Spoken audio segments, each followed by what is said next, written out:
Chief Craig Miller from Dallas ISD Police Department, thank you for your patience. Oh, no, sir. You're up. No, sir, thank you. Appreciate you letting me come today. Could you get closer to the microphone, please? Oh, yeah, I can. Thank you. Appreciate you letting me come today. My name's Craig Miller. I'm with the Dallas Independent School District Police Department. Just to give you a little insight, I think I've got a little bit of a different perspective maybe than some of the people. I know that we've gone progressively by size. I've been with the Dallas ISD for 16 months now. Prior to my coming to Dallas ISD, I retired after 30 years with the Dallas Police Department. In my previous assignment, when I retired, I was the chief over part of the department called Crimes Against Persons, which investigated officer-involved shootings.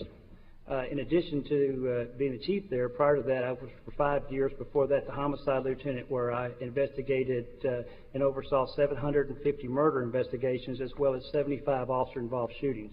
And so I think having been out there in the middle of the night with people and seeing what the reaction to people are who actually have to pull the trigger when they use deadly force that are highly trained, I've worked police shootings with the FBI, the DEA, the ATF, DPS, DPD, and numerous cities that had shootings in the city of Dallas.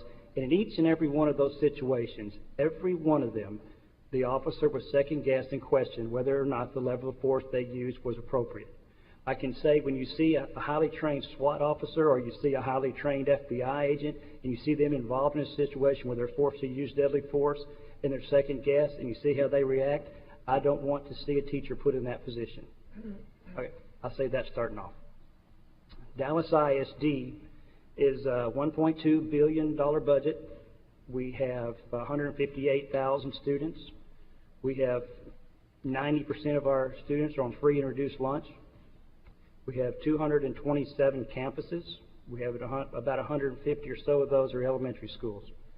We have no police officers at the elementary schools, and we have no plans to put officers at the elementary schools. After the Sandy Hook shooting, we made a number of recommendations based upon sound advice that we got at the campuses. I myself was a part of a task force that went out to the 150 elementary schools where we talked to campus administrators, we talked to parents, we talked to counselors, and we talked to students. I think that our emphasis in Dallas ISD is going to be on trying to actually harden the facilities. I think anytime you have a situation like Sandy Hook, I think we all somewhat take a knee-jerk reaction to let's make some changes and let's do it right now. But we really need to talk to the people that are involved, the people that are on those campuses, the parents that are on those campuses, and we need to talk to them and see what they think. And I think what we need to do is that we need to make physical securities. We don't. I hear some of the smaller school districts are doing some great things. They've got cameras already in all their schools. We don't. We only have the camera monitor locking system in 6 campuses of our 227. We need to have that camera system with that interlocking strike mechanism where someone comes up, where there's a buzzer, they tell us who they are. We need to have that at all of our elementary school campuses.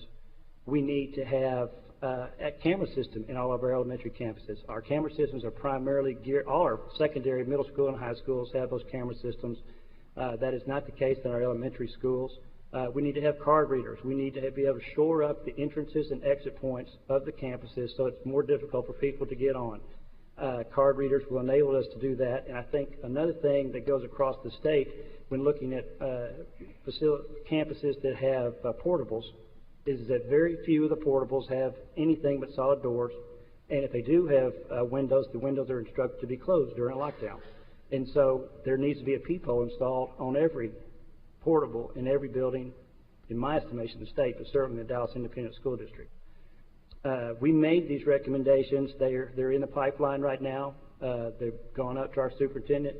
I have every expectations in my conversations with him that they'll be accepted, and we'll get the funding for that from the district. I think that's probably enough. Perfect. Any questions for Chief Miller? Yes. Senator Patrick. Chief, thank you for your testimony. Thank you for your service to our community. And I hear what you're saying, which it sounds like you would not be supportive of teachers with CHLs carrying in Austin ISD for the reasons you've given, and plus you have a police force there. Dallas, excuse me. But for our superintendents in these small schools where they don't have the luxury of a police force and are a long distance away. Your thoughts on that? The state should probably allocate money for them to have a police officer hired to be on their campus, whose full-time job is to be a police officer and not an educator. Okay. Thank you. Any other questions for the chief? Panel, thank you very much. Appreciate everyone's testimony. And now I'll turn it over to